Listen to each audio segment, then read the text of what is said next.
And we've been moving and shaking and doing a lot of different things. So we've been out and about. I'm glad. You're glad. Yeah. I am glad to be in the house. I'm glad to be here. What's happening, what's going on, whether you are watching this in the Zoom room or on Instagram or on YouTube. Welcome, y'all. We getting into it today. What's happening, IG? We are talking today, what's up, Lamely, about the blame game. Wow, bow, bow, bow. Dum, dum, dum, dum. We're going to talk about the blame game. Stop the blame game out here in these relationship streets. That's what we're talking about today. But for those who may be new to us, who don't know us, or particularly if you're online, you're like, I be seeing stuff on this account. Who is these people behind this Black Love and Marriage? This right here is my dapper. He ain't showing himself. But this is my dapper, debonair, amazing baby daddy, husband, partner in crime, baby daddy, and all kinds of things. Ayize. And this right here is my boo thing, my baby's mama, my wife, the love of my life, my queen, my everything, my all that and then some. I love you, babe. Oh, thank you. It's my wife, Yana, y'all. Thank you, babe. I need something to drink. So, we are coaches. We are therapists. And we have a lot of experience, lived experience. We've been together for a long minute. We got 5 kids, and we coach and counsel couples, and have been doing that for years with over 30 years of combined experience. And tonight, we are talking about the blame game.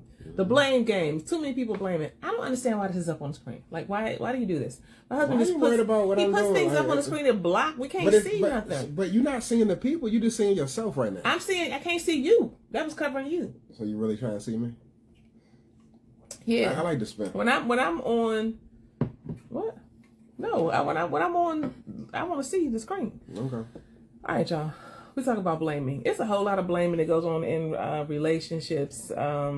And a lot of times it's hard for us to see that because our Blamely members know we talk a lot about paying attention to not just what your intention is, but paying attention to your impact. People who are stuck in a blame cycle, y'all got a situation, y'all got stuff that y'all can't see eye to eye on, things is going down the wrong way, ain't never seemed like it's going the right way. If you in a blame game, then you are all focused on your intention. You are not thinking about your partner, what it feels like to be them, what it feels like to be a partner of yours, how it feels to talk to you in the relationship, to dialogue with you, how it feels to them when you shut down or dismiss or don't pay attention, how it feels when you overwhelm the relationship with your conversation. And with your insight and all the details, right? You're just focused on self. And so the first thing I just want to introduce into the atmosphere tonight as we talk about getting rid of the blame game and relationships is, what does it feel like to be in relationship with you? Have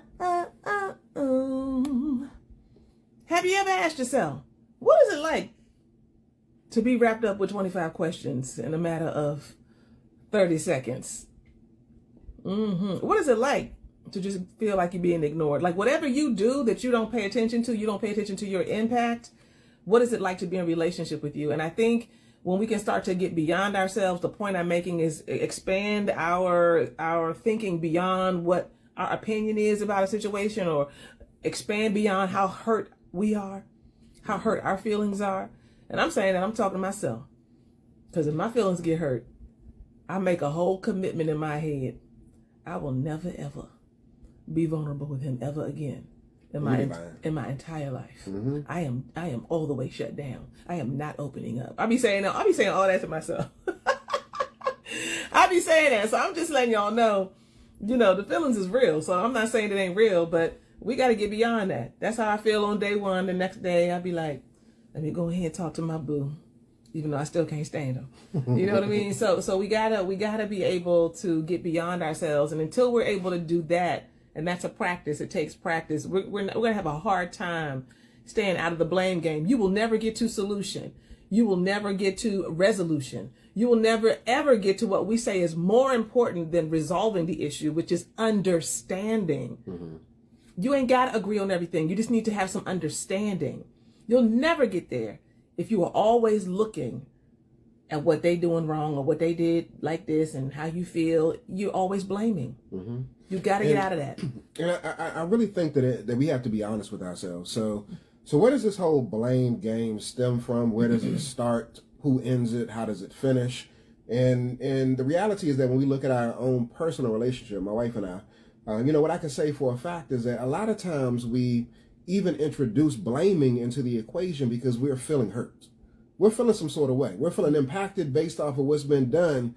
And so we're trying to protect ourselves and preserve our ego, preserve some sense of like, I'm all good.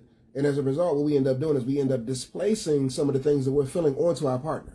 So we blame as a defense mechanism to try to get some of that stuff up off of us, which then leads us to enter into a cycle where the other person feels like you're attacking me, and so they deflect and they blame you back. But there's ways to disrupt this, y'all. There's ways to disrupt it, and what it requires is a certain level of emotional maturity where you're able to recognize that I ain't got to go back and forth with you. Mm-hmm. I don't have to go tit for tat with you. I don't have to hear what it is that you're saying and then think that it's a personal affront or you're trying to attack me or come for me, which then puts me in a position where I put my guards up and then I'm attacking you back. I don't have to do that. There's a different approach that you can take in order to disrupt this blame game cycle that might be present. And so what we want to share with y'all today is, ways that you can disrupt this. Mm-hmm. Ways that you can disrupt it. And so one important piece, y'all, in order for you to even begin to get out of the whole blame game space, it's important that you take some level of personal accountability for the space that you're in. A lot of people don't necessarily want to hear that because a lot of times people are seeing their partner as being a reason why they're in the space. But trust and believe, like you're a co-contributor to creating the environment that you're in. Whether you're passively participating or actively creating a hot mess, you're involved. And so, again, if you take personal responsibility and you be accountable for your role, the part that you played in the ish that you're experiencing, that's one way you can at least start from looking outward and then start looking inward. Mm-hmm. So we got to disrupt that, y'all. The idea that it's all our partner's fault is problematic in and of itself. And so first look at self and see, like, what could I be doing differently? How am I showing up? How have I impacted? What have I contributed to the chaos that I'm currently experiencing? And if there's nothing there, then you're not being honest with yourself. Yeah, I will say it's always something there. You're not being honest with yourself. And so again, what we say is that start with self. Personal accountability is where you should be beginning if you want to disrupt this whole blame game cycle. Yeah. So can I just say something about negativity? Somebody type negativity in the chat. Negativity. If some of y'all on here, I'm coming all down your street tonight. And I want to say something about this because blaming and feeling as though your partner is the bad guy, right? It's not always as obvious as a situation happened. This is what you didn't do. You were supposed to do it. You got us in this situation, something real easy like that, right? It's not always as simple as that. Sometimes some of us have a real spirit of negativity. If you know it's you, just raise your hand. You ain't even got to show us. Raise your hand in your own house. There's a real spirit of negativity, a real spirit of funkiness, of just kind of negative energy. And so whatever is happening in your day-to-day life, in your relationship, you are messaging oftentimes to your partner because of some things that are not working well, or maybe y'all are, not on the same page with the finances. A lot of times people are not on the same page about feeling wanted, feeling like you're getting your needs met, feeling like you pursue me, whatever it is, and you're just negative. That's also blaming. It's like, for example, how many brothers have come and told us, man, I'm tired of pursuing my woman all the time. I got to pursue her when it comes to sex all the time. I don't know if she even know how to do it. Can she come, push up on me every now and then? And then I have talked to many brothers who say, they get into a place where they just start to sulk and they got negative energy. They ain't really saying nothing. Their wife may say, you good? Yeah, I'm good. Just negative. That is bringing a blaming energy. Somebody knows that something's off and there's an energy you're pushing out into the relationship that you are the cause of a problem. And so negativity is something we have to pay attention to. Sometimes it's a sister who has had lots of disappointments in the relationship and them things are stacked up. That's called negative sentiment override, where the negative sentiments that you have in your relationship based on the stuff that you've experienced, they're now overriding the reality of your life today. Your partner was cool, y'all was good, but you are carrying that negative energy and it overrides what's really happening. Or, you can't see clearly, you can't feel clearly what your partner is trying to give you because you're still stuck in negativity. So negativity is a fancy way to continue to blame. And some of us just feel if that's you, there's no judgment, y'all, but we feel a real need to blame somebody. We want somebody to be responsible.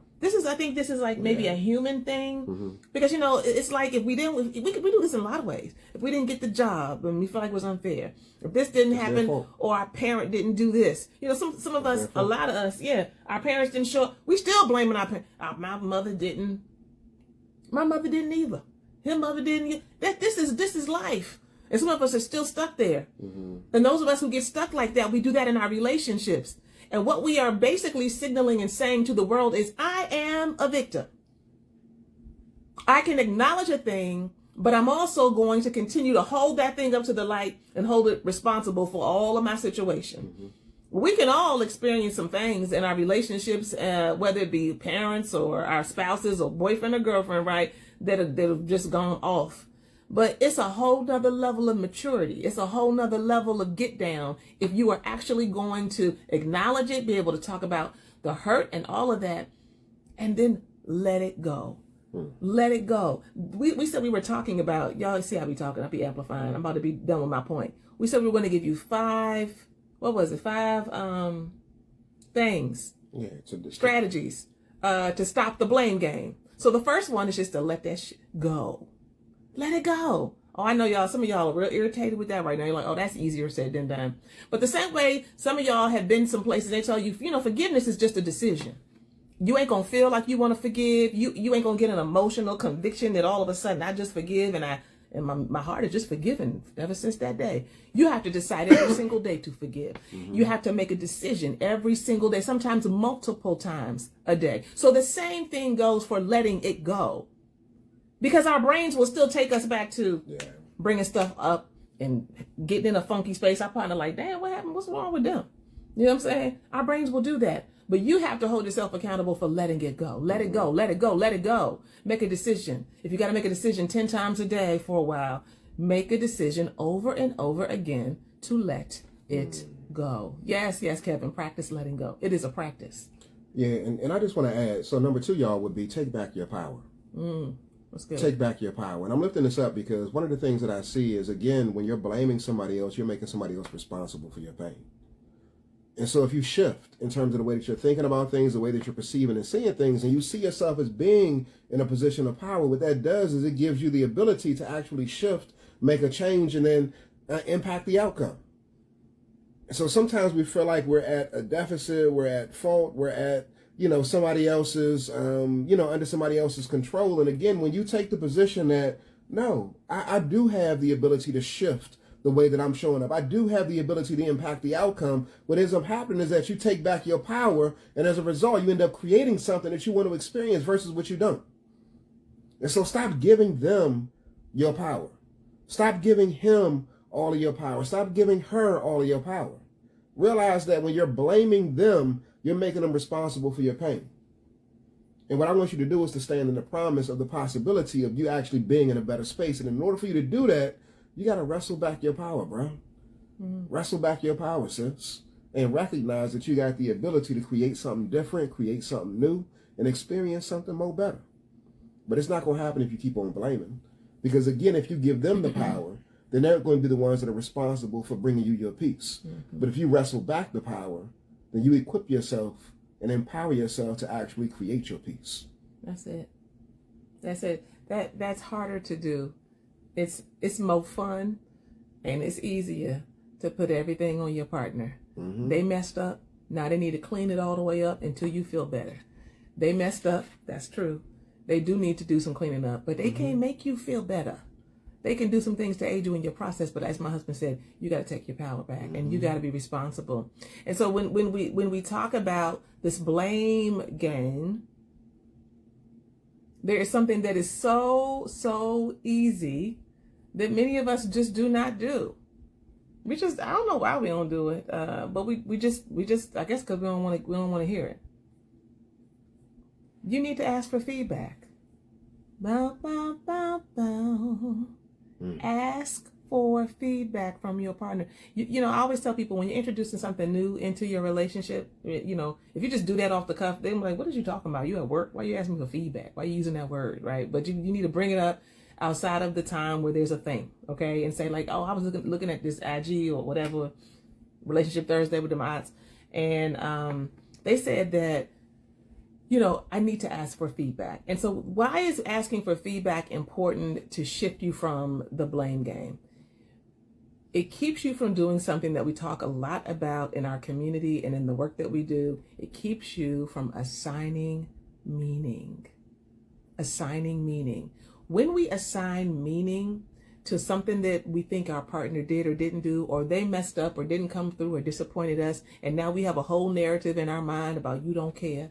They ain't never really cared about me. They don't really love me. You can't love me and do that, you know, or whatever it is. They're really selfish. Whatever it is, we have a whole narrative. They said this 2 years ago, and I know they still think that about me. When we ask for feedback, we disrupt our tendency to continue to push a narrative that then makes us blame them more, and they are none the wiser. Have you ever come in the house or gone around your partner? Maybe your partner is the one that's come around you, and they got some real, not even negative energy, some nasty ass energy.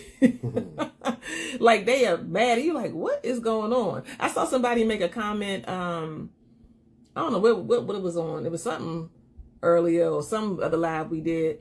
They said my partner gets into these spaces where they are in a bad, funky ass mood. I don't know what's going on. I have no idea what it is. And I think that they want me to come like ask them or come get them out of it. And I feel some type of way because I'm like, what's going on? Meanwhile, that person has not talked to you in the last hour, has not said anything to you. They have created a whole situation in their mind. And all they have to do to stop creating more of a block and a hindrance in between the two of you is ask for feedback. Meaning, hey, this is what happened the other day. This is what's on my mind. You said this and then I did this, whatever the situation is. And this is what I'm thinking. This is what I'm feeling right now.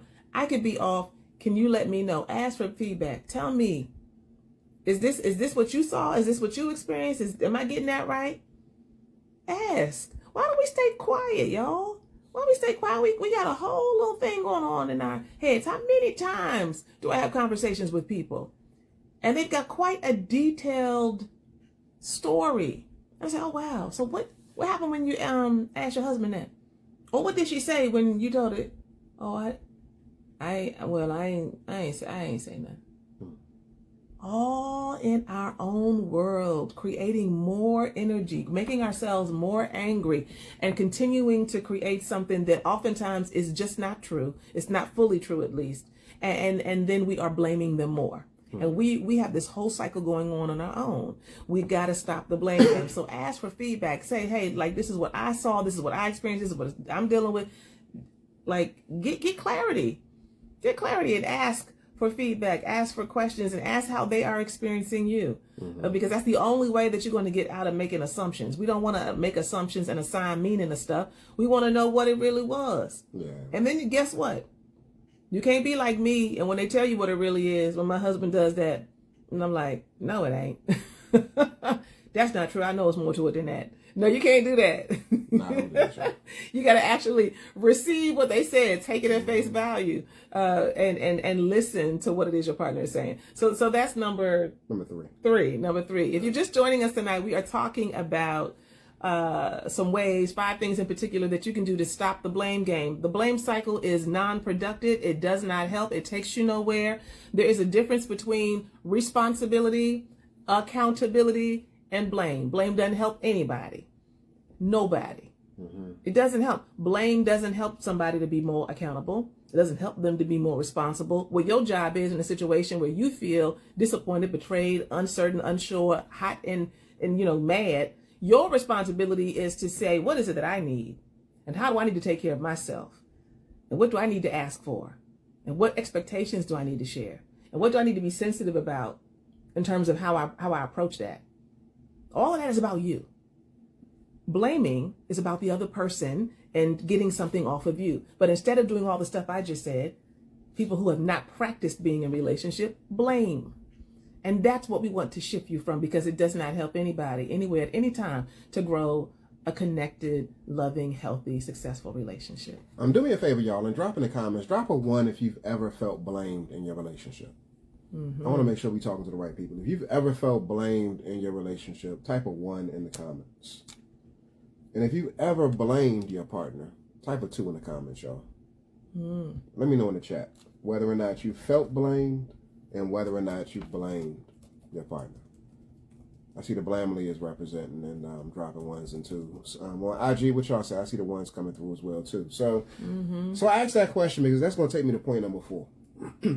Point number 4 is, and again, people are dropping 1s and 2s, but point number 4 is this: join them, don't judge them. Join them, don't judge them. And so I'm lifting this up. This is a way to disrupt the whole blame game cycle and to prevent it from escalating and becoming even something worse.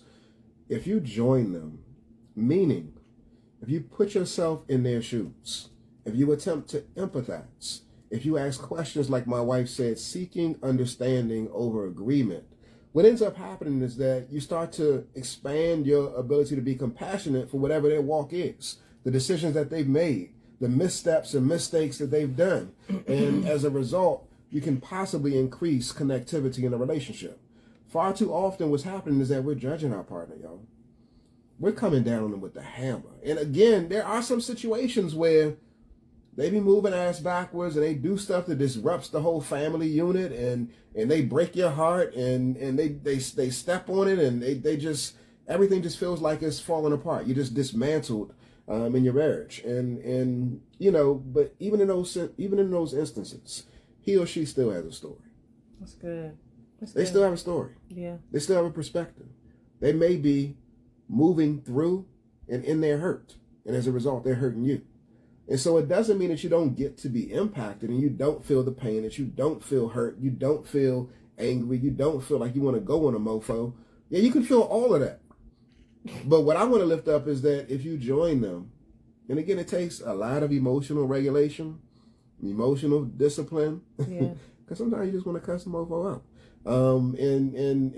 But if you exercise those things, then what happens is that you're looking to connect in and tap in with their heart. And so when you attempt to connect in with their heart, it's not about you blaming and trying to hurt them. You're seeking to understand why they did what it is that they did. We work with so many people, y'all, that have struggled to overcome infidelity, betrayal, and other forms as well.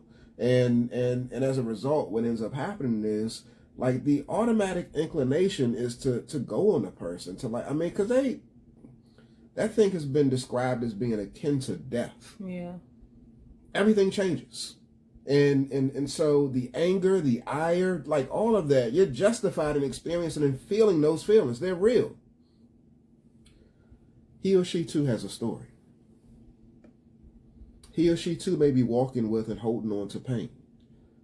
He or she too may be trying to negotiate and navigate childhood trauma. And so their bruises, their scars, their pain, their hurt is now spilling over into the relationship. And so after you get real, hectic, and you wild out and you express all of the vitriol and you cuss them out and you do all of that type of stuff, there is a place that you can enter into where you start to see them for them. And you get beyond the hurt. And you start to attempt to tap into and understand what's going on in their heart. Yeah. That's when the connection occurs, y'all. So again, I get the anger. And at the same time, too, I want you to get that you don't have to constantly operate from a place of judgment. You can make a decision consciously to join them and attempt to connect in with them. But let me tell y'all, first of all, that was very good. Did he not break that down? I hope y'all got that. To join them, right? And to really see them for the fullness of who they are. But that's going to be really difficult if you don't do this one right here. I don't know what number we on, but I got a couple more. Okay. Get yourself together. Get yourself together. Did anybody have a parent or somebody who told you to go over there and get yourself together? And some of y'all, a whole lot of y'all, and I'm talking to myself too, we have to recognize the role of emotional triggers. We have to recognize when we are being triggered and things are coming up for us and we giving a whole lot of blame and a whole lot of extra, and you really need to go on over there and get yourself together. You have to recognize when I am responding to something I saw earlier or something that reminded me of something from last year, whatever. And for real, like if I had a way to be able to let that thing pass, we wouldn't even be in this place right now. We wouldn't even be not talking right now. Go get yourself together. Your partner cannot do that for you. When that happens, the one thing that worked for me, everything is not the same for everybody. So everything won't work the same for everyone. But one of the things that has been helpful for me is to learn to be quiet. Because I am a talker. And if I open up my mouth and I get to going, it's not going to be good. It's going to feel good to me. And I'm going to get it out. But at the end, I'm going to be sitting there like, damn, like, when we going to talk again? Because I don't like when we not talking. I don't like when we not talking and when I can't come over to my boo and I'm like over here, he over there, right? It don't serve me. You know what I mean? So you got to figure out what you have to do, and you have to recognize your triggers and have a way. This is what we do in our community to ground yourself, to connect in with what you need to connect in with so that you can get even, because a lot of times we are not able to shift from who's right to what's right because we are stuck in our triggers and in this blaming cycle. But what we want to do is we want to shift from who's right, you, to what's right. What's right? What is needed for the relationship? That's good. It's so easy to keep talking about but I remember the time, and I have been there. Well, I remember the last conversation you said, I want to know, you specifically said, I love to say that, you specifically said, because I want you to know that's what you did, because I'm going to blame your ass. That's what we're doing. But what's right? We only had to bring that forward. How much emotional maturity does it take for us to say, I was thinking about the situation, and I was thinking about where we are, and I was thinking about, just kind of what we've been dealing with. And I think that one of the things that would be helpful for us is you're not talking about them. You're not talking about who said what. You're talking about what's right for our situation, for our relationship. That don't mean they're going to pat you on the back and be like, oh, that's great. But that's where you're trying to get to. And the last piece I want to say, and then, add on anything you want to, babe, and we're going to be complete for this evening, is that I'm an accountability person.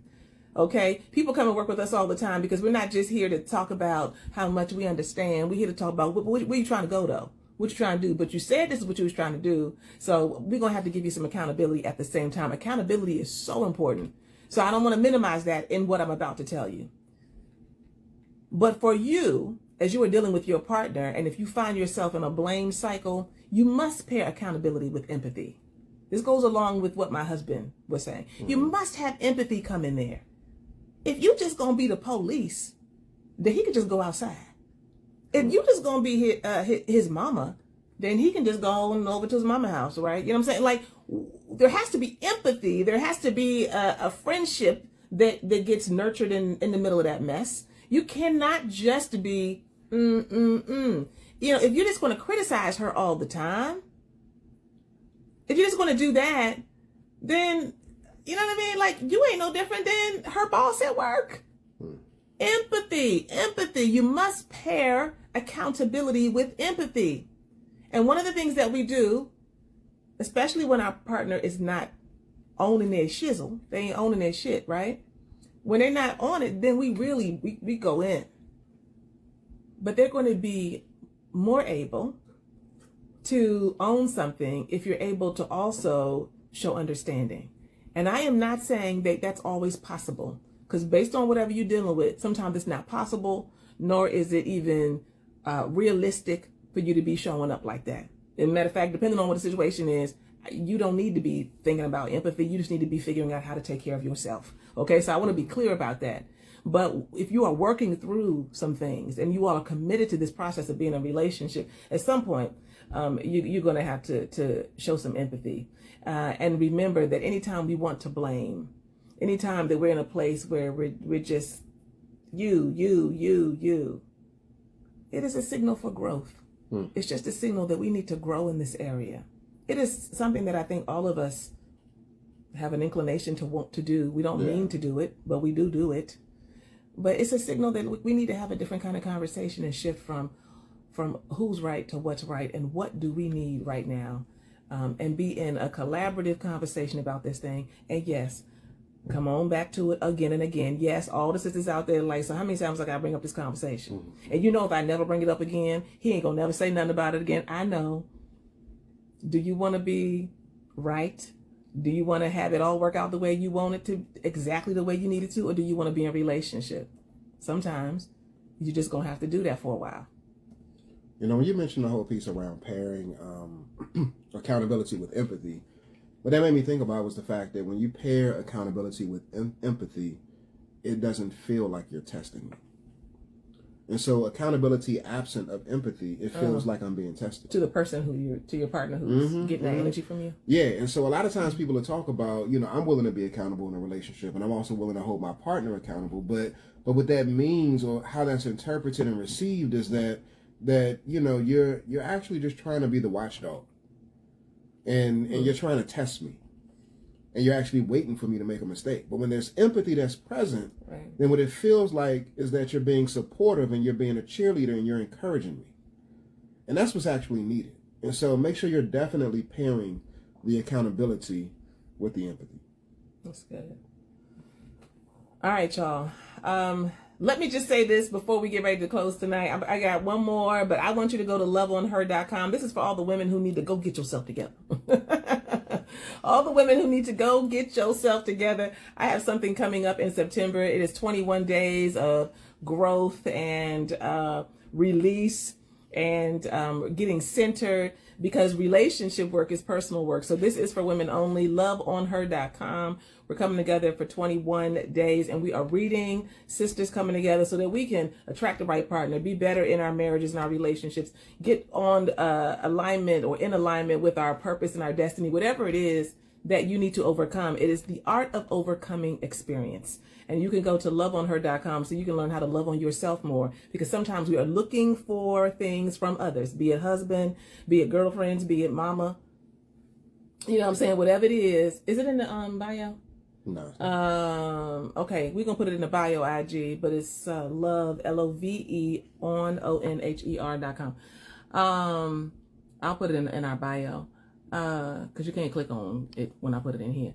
But we're looking for things from people that they'll never be able to fill it up for us. Mm-hmm. Our partner will never be able to fill it up, and we don't even realize that we want them to fill up a hole that's our responsibility to fill up.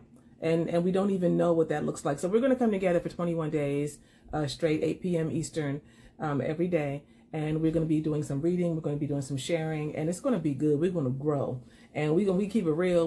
There ain't nobody trying to be perfect. We're talking about some of our raggedy ass situations and some of our wonderful growth and beautiful celebrations. Because we all got them all. We great over here, but over here I'm having a hard time. And that's okay. That's okay. So loveonher.com. Come join me September 9th it starts, and there are limited spaces, but you can go to loveonher.com and sign up. I just want to say this to the women who are in the room listening. Mm-hmm.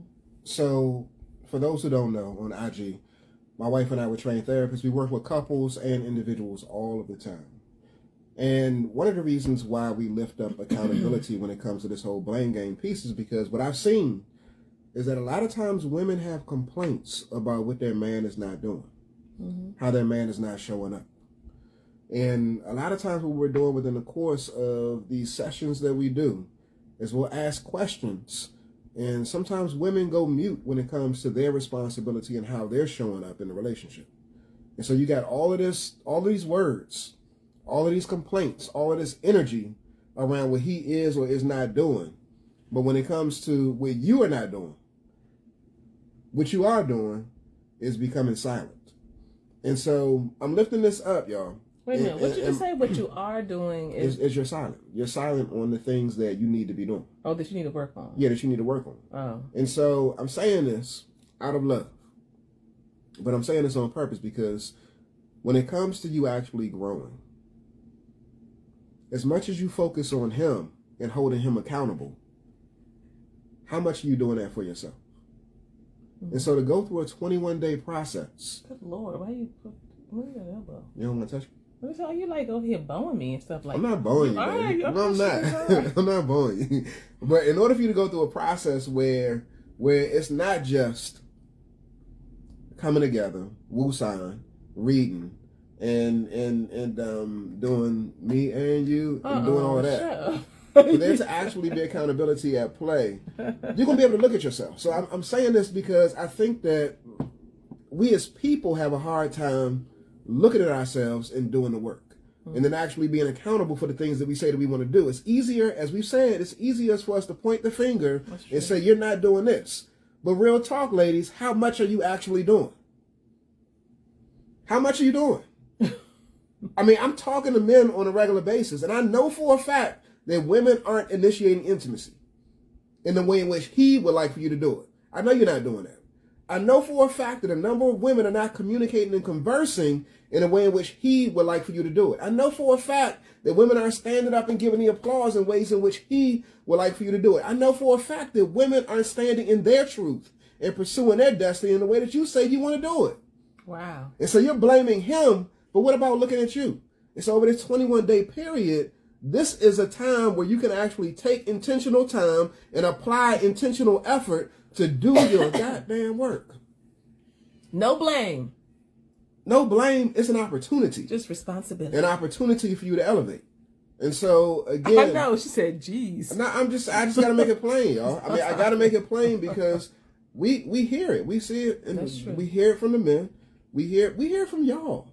We hear it from y'all talking about you want more, but then when it comes to actually doing it, you don't do That down. it. Yeah, Michael, do the work. Michael, we was just in Atlanta, looking around in Smyrna, looking for houses and neighborhoods. I'm sorry, this has nothing to do with the last name. I just want you to know we coming.